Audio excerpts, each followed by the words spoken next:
What's up, guys? Rick here with your DFS preview for this week's Sony Open. I love this event. Fun fact, it was the first PGA Tour event I actually saw in person, which is always fun when you get to see the guys up close. But before we jump into that, last week, absolutely phenomenal. Cam Smith gets the victory. The Slack channel was blowing up with screenshots and tickets that they've won and great success had by all. So congratulations to everyone who sent me a screenshot, who sent me a note, who sent me an email, a DM. It is all very much appreciated, and I wish you great success as we head to the full field event here at Waialae. Now, a couple of items, housekeeping. These are important and they're timely, so don't fast forward. I know some of you like to fast forward through this.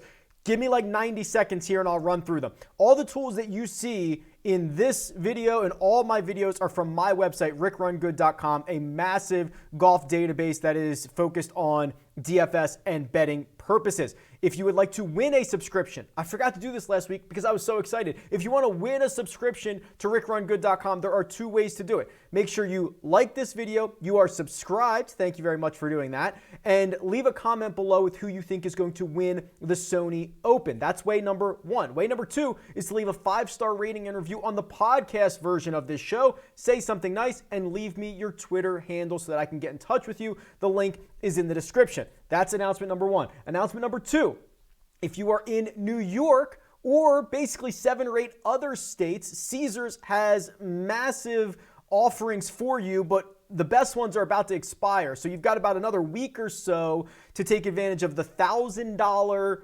first bet match if you lose it. Otherwise, you just keep the money. And if you wager $100 on an NBA game in the next week, you get your choice of an authentic NBA jersey. So that's available not only in New York, which just came live, Tennessee, Indiana, Michigan. Check your state. Go to rickrungood.com/bets. I have all the states and all the offers there. You can combine those two promotions, which is very, very rare. And then finally, if you want to play a one and done this season, the Rick Run Good Run and Done starts this week. You need to be in before this event starts. So you don't want to dilly-dally. You want to make sure you get in right now. The link is in the description. Everything you need to know, the steps to click, it's all there for you. It'll be in the description. As of last check, had about 330 paid people. That's about how many we had last year. So we're going to easily surpass last year's total. Don't email me on Friday or Monday asking how to get into a one and done. This is it. Come join me. It'll be a lot of fun. Otherwise, I think that's it. Thank you for your attention. Thank you for your like. Thank you for your subscription. I really do appreciate it. Let's jump into this week's DFS preview.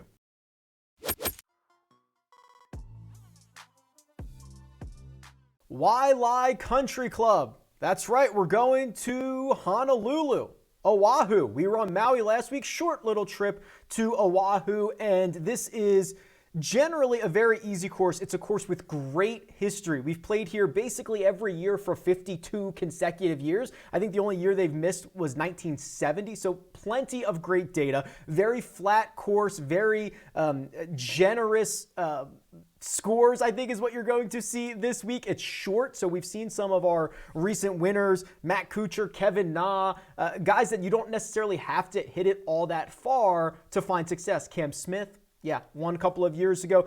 Still on Bermuda, 7,000 yards, par 70, green size is about 6,500. If you look at the course correlation, not much stands out here. So I did a little bit of a redo. I got very excited when I first did this model and I loaded in like 110 courses. And I'm like, Rick, you're an idiot. Why would you do that? We're only playing, 38, 39, 40 courses a year, something like that. So I've just taken it down to the courses that we're going to play this year. So there's 40 in the database. That's what you're seeing the ranks out of. And the one that stands alone here, or at least the most correlated to success, is strokes gained putting. And what that does not mean, it doesn't mean that you have to putt well that week to win. That's likely. But what that means is guys who are generally good putters for the season have more success at Waialae than other places because you're going to need to make a lot of birdies. Everyone's going to be reaching the par 5s in 2. You're going to have a lot of birdie looks. So that makes total sense. The ones that don't really matter, driving distance ranked 31st out of 40 courses on the PGA Tour. It's the worst ranked stat here. Again, doesn't mean that driving distance is a hindrance to you. It just means that you don't have to be long to find success at Waialae. That's what we're dealing with this week. So when we get to the model portion of it, we'll look for really good putters. Maybe we'll lean a bit on approach. That's about a middle of the road stat. That generally gives you a lot of looks at birdie, and you're certainly going to need to make a lot of them this week. Cam Smith, he is your best adjusted fit if you look at those stats for the last 25 rounds, which is a little bit scary because he's won this course before. Sungjae Im up there, Taylor Gooch, Webb Simpson, and Tom Hoge. Early in the video, we've got a Tom Hoge sighting, $7,600. That's a good value if we like Tom Hoge for this week, but we'll dive more into him in just a second. Let's roll on.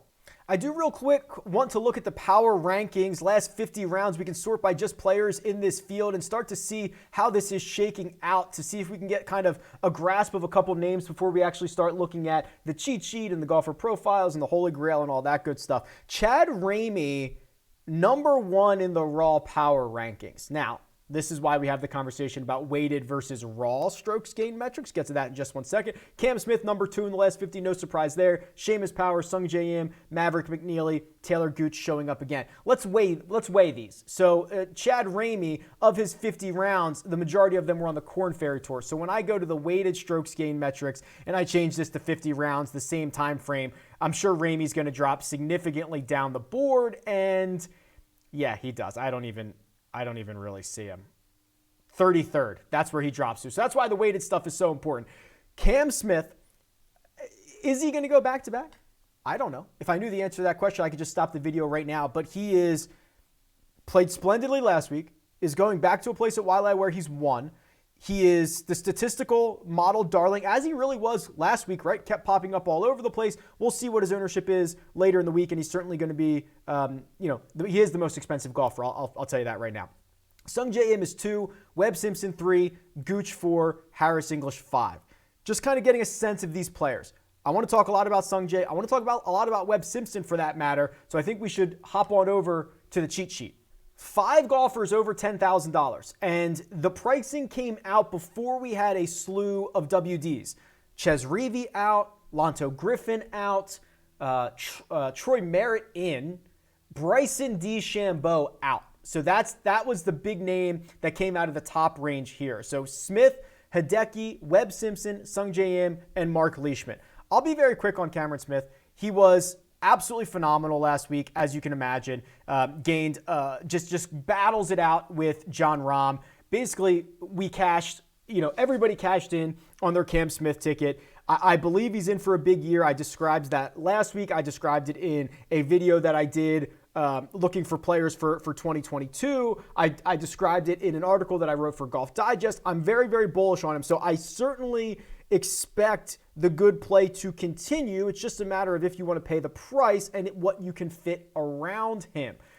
If you're willing to go a little bit further down the board, I worry about Hideki a little bit. $10,600 for that price tag, and we're going to go to the Holy Grail, and we're going to load up Hideki and his history at Waialae. And it's getting better, but it's not great, right? So here's Hideki at Waialae. He's played here 8 times.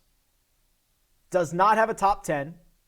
Starting to get better. Never really gained strokes putting. Hasn't gained strokes putting here since 2012. This is actually the tournament in which he has played the most in his career. I got to remember this off the top of my head. Played the most in his career without a top 10. So there might be a little kryptonite here for Hideki Matsuyama. Now, Webb Simpson and Sungjae Im are next at $10,500 and $10,300 respectively. Yeah, all in here. So a couple of reasons. Sungjae Im continues to impress. He's now got a handful of starts here in the 2022 season. He's got an 8th at the Tournament of Champions, at a top 20 in Houston. Of course, he won at the Shriners. Yeah, happy to fire up Sungjae.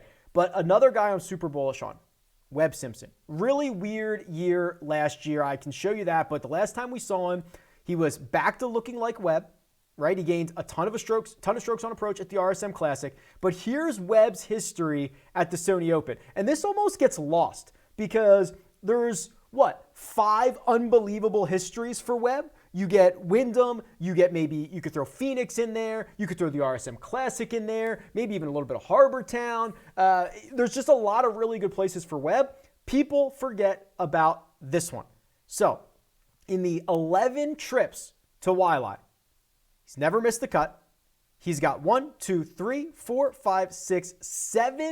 top 15s in 11 starts. His last 3, 4th, 3rd, 4th, constantly gaining strokes on approach. I wonder what the industry is going to do with him because he didn't have a particularly great year. And I shouldn't even say that.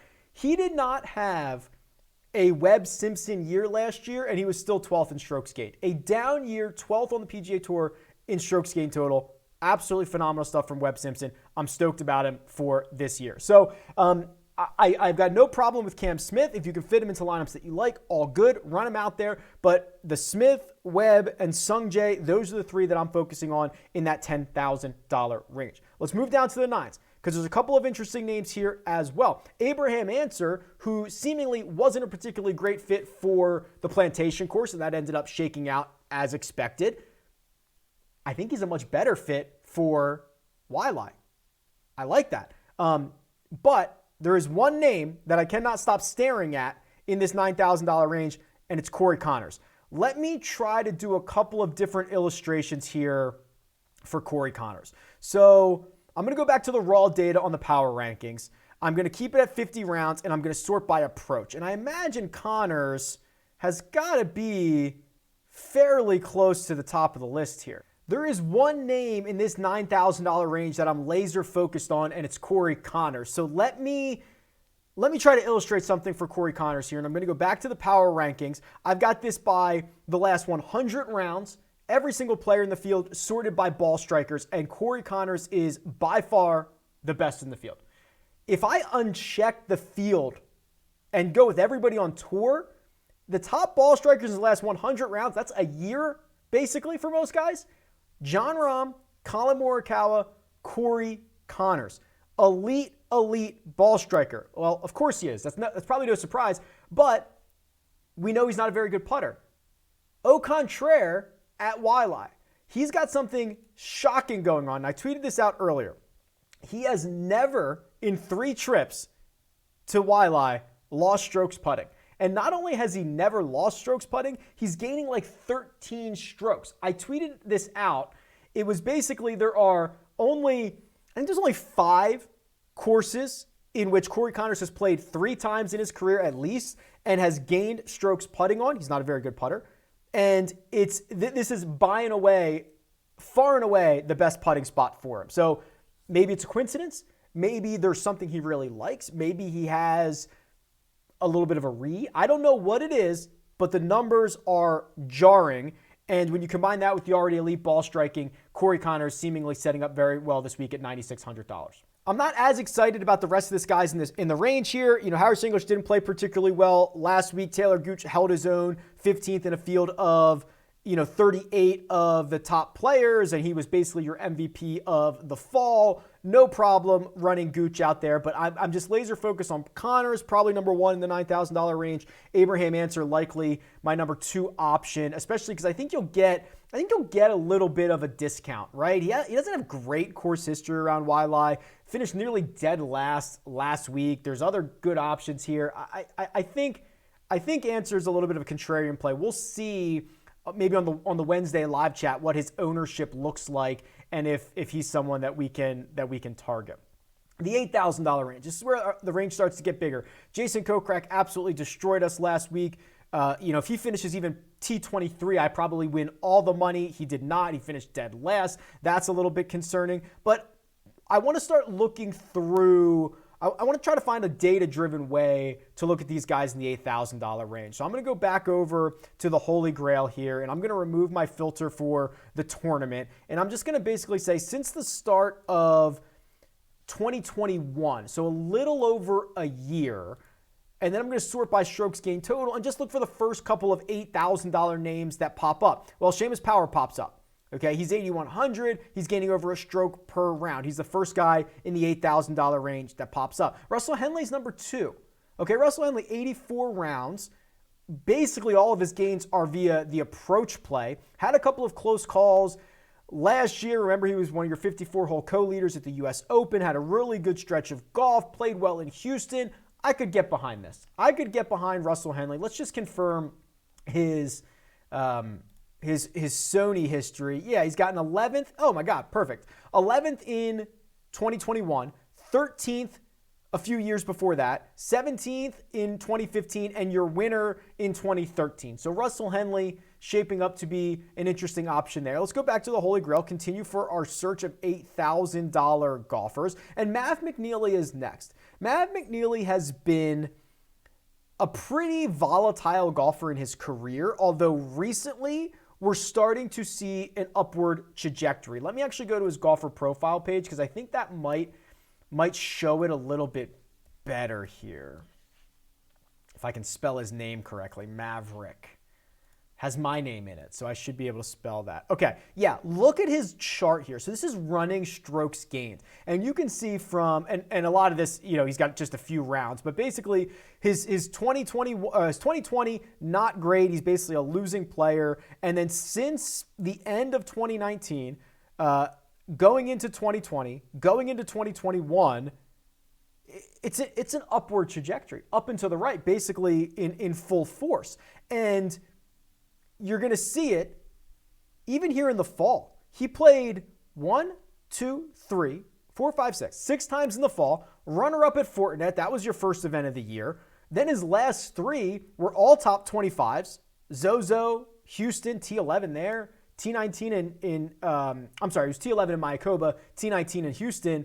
He's now gained strokes on the field, all but twice dating back to the Charles Schwab.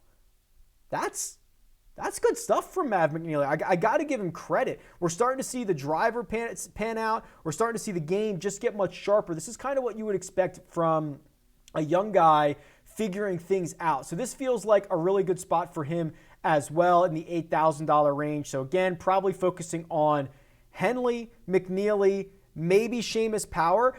Cam Davis did it again, right? Cam Davis, $8,000, flanked his finishing position with DraftKings points. I think he had 3 eagles last week. That DraftKings gained metric, phenomenal stuff. Last 2 trips to Waialae, 31st and 9th. Could he get it going again? Those are the guys I'm pretty much focused on in the $8,000 range. If you want to talk about fades or guys that you might want to stay away from, Matt Jones is probably the first name that pops up. Last week, as much as I love Matt Jones, and he's such a great guy and all that good stuff, last week seemingly an outlier for him. The 12 strokes he gained on the field, by far his best since his victory at the Honda Classic. In fact, his win in March at the Honda, he didn't have a top 15 until last week, so basically 9 months. So is that an outlier, or did he find something? Looks a lot like an outlier because he gained about 6 strokes putting, which was one of the best putting performances of his career. It's just hard to think that this is going to continue for Matt Jones. $7,000 range is massive. Starts with Brendan Steele, Chris Kirk, goes all the way down to Alex Smalley, Adam Schenk. And I think this is probably where your GPPs are won and lost. There's going to be a couple of popular options, and I think there's a lot of guys in this range that we haven't seen in a while that might surprise us. They might get hot. Like, this is where GPPs are going to be won and lost. Aaron Rise, 7,700. He did not want the fall to end, right? 15th at Mayakoba, 19th at Houston, 16th at the RSM. That is 3 consecutive top 20 finishes. If we look elsewhere in this range, here was Tom Hoge. Remember he popped up earlier for Power Rankings? Course Fit? I think it was Course Fit. 4th at the RSM, has finished 3rd here in 2018, 12th in 2020. He's a lot more volatile, right? 14th at the Shriners, missed the cut at the Sanderson, 2 missed cuts here in his last 4 years. Just a much more volatile golfer than a lot of his peers here. Certainly wouldn't mind kind of heading down the Tom Hoge path. Other guys. Denny McCarthy, again, another guy who did not want the fall to end. 17th at the Sanderson, 15th at Mayakoba, 11th at Houston, 10th at the RSM. He was slowly tracking towards that victory. Not a very long hitter. This would probably be one of the better spots for him on the PGA Tour. If you go back to the power rankings and look at I'm now on the weighted strokes gain metrics, the weighted power rankings for the last 50 rounds. A couple of guys in this range do show up. Keegan Bradley's 14th, and he is, again, the ball striker who struggles with the flat stick. Well, let's see what he's done at the Sony Open. Maybe I can find something of note here. He's only played it once. Yeah, this is such a Keegan result, isn't it?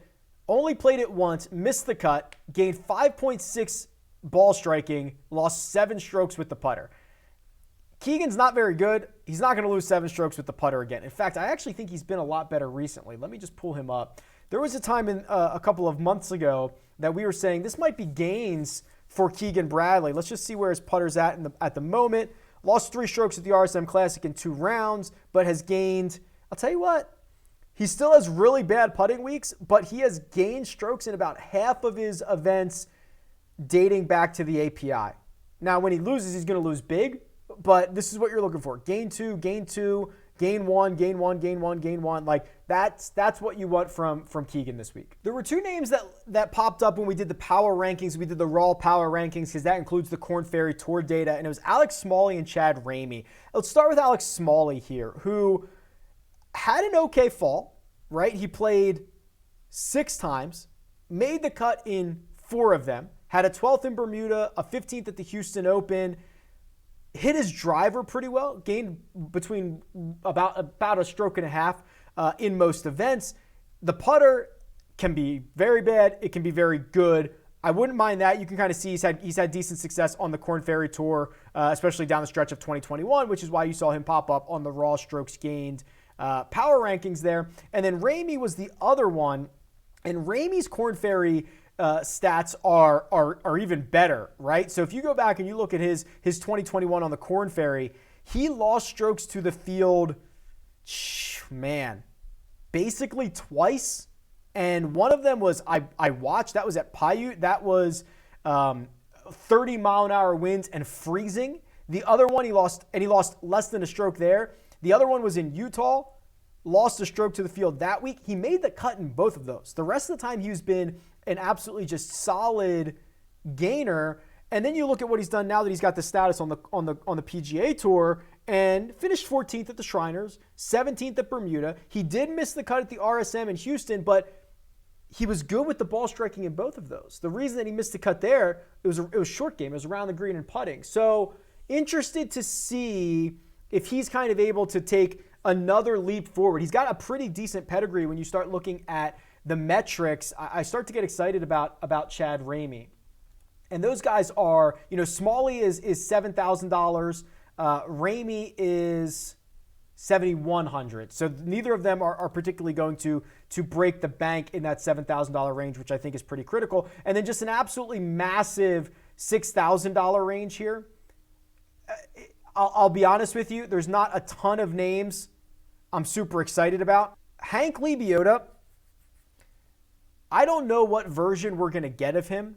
If you look at the last 50 rounds, his weighted metrics are better than his raw metrics because it includes those top 10 finishes where he was just piling up top 10s and then he just has missed a bunch of cuts in a row. That guy needed kind of a reset, and he might have gotten it in the last couple of months. I am cautiously optimistic about Hank Lebioda. Same price as Hudson Swafford. Let me give you a look at Swafford here. And actually, just as I do that, I realized that I had a filter on, so I want to correct this. Because I had a filter on when I was talking about Keegan Bradley only playing at Waialae once. That is incorrect. He's played here a lot. He's played here 9 times. His best finish is a T12, routinely gained strokes in the ball striking categories, routinely loses strokes with the putter. So I don't think it changes my thoughts on Keegan, but I did want to correct that for just a second because I realized that I had a filter on there. Here's Hudson Swafford at the Sony. Can you see these? 8 trips, missed the cut just once, 3 top 10s. We've seen him pop up at times, and I feel like he's popped up also on kind of tropical courses. Am I making that up? Wasn't his last win at either Punta Cana or it wasn't Mayakoba, but like Bermuda? What was his last win? Didn't he win somewhere tropical? Let's see. Yeah, okay. Yeah. He won in Punta Cana, in the September version of that in 2020. Then remember, they went back like 5 months later, T6. His other good finishes, T12 or T2 at the Palmetto. That's not a tropical course. All right, so I don't know if there's anything to it, but he's got great history at the Sony Open, plays decent on kind of coastal tropical courses in my quick eye test. Wouldn't mind that. This is really a good opportunity to get these Korn Ferry guys that you might be pretty high on. Dylan Wu doesn't have a ton of PGA Tour results, but he's gaining DraftKings points to the field, about 8 of them on average every single time he tees it up. That's very good. David Lipsky, we haven't seen success on the PGA Tour, but played well on the Korn Ferry last year. He's trying to figure it out. Steven Yeager. I mean, we're going to see these guys' games mature at different rates, and you're wondering if having some time off, most of these guys did play in the fall, so they got kind of their first stretch of PGA Tour action out of the way, and now they get to kind of settle into what their careers are going to be. I think this is a great time to buy on some of those guys, but the $6,000 range in general, I find to be fairly weak, and I might just mostly avoid. Let's run a model here, and I'll get you out of here. So here's what we're going to do. Let's go to the last 50 rounds, because some of these guys, again, making their yearly debut. So let's set everybody back to their baseline. Let's go with, here's what I'm going to do. I'm going to do, so if I go back to the course key stats, putting was important. Approach statistically wasn't all that important, but I know, listen, approach is always important. So here's what we're going to do. We're going to do a couple things. We're going to do weighted putting, weighted strokes gained putting, like 33. We're going to weigh it pretty heavily. We've seen that be a fairly consistent correlator to success. It is a par 70, so we could go with par 4 scoring. I kind of like to do that. Let's throw 25 on par 4 scoring. Let's do DraftKings points gained, obviously. So let's do 25 there, because this is a fantasy scoring game. So I've got 17 left. Notice that I'm not putting anything on distance, not really putting anything on accuracy. I'm just going to put my last 17 on approach. Strokes gained approach. And let's see who my top players are. And yeah, oh boy, come on. You knew this, right? Cam Smith, number 1, rated out beautifully in the model last week. He's going back to a course he's won at. He's going to model out beautifully. Webb is 2. Is that surprising? I mean, he's over $10,000. It's probably not all that surprising. Answer is 3. Okay, here we go. Monday, I'm already seeing myself trending towards a hopefully buy low on Abraham Answer situation. I just think this sets up so much better for him than the Plantation course did. That was probably one of the worst spots for him. And we knew it. This probably one of the better spots for him. 9,700. Hopefully everybody forgets about him. Number 4 is Harris English. Number 5 is Seamus Power. Wow. 6 is Sungjae. You love it. Joel Damon is 7. Mark Leishman is 8. Mark Hubbard is 9. Maverick McNeely is 10. So I've got some homework to do. I got to do some homework on Mark Hubbard, because if that is a decent play, $6,600 is going to provide me a lot of salary cap relief. I was pretty high on McNeely as I was going through the video. The fact that he shows up here might end up being a staple in my lineups. Could I get? See, the problem is I'm going to have to decide between probably Smith and Webb, because you can't get them both. You certainly can't get, probably can't get Webb and Sungjae either. And if I really like Answer, it's going to be tough to do. So I've got a lot of decisions to be made over the course of the next couple of days. Let me know what you think. Let me know who should be in my top 10 and who you think shouldn't be. Tweet me at RickRunGood. Leave a comment below. Best of luck this week, and I'll talk to you guys soon.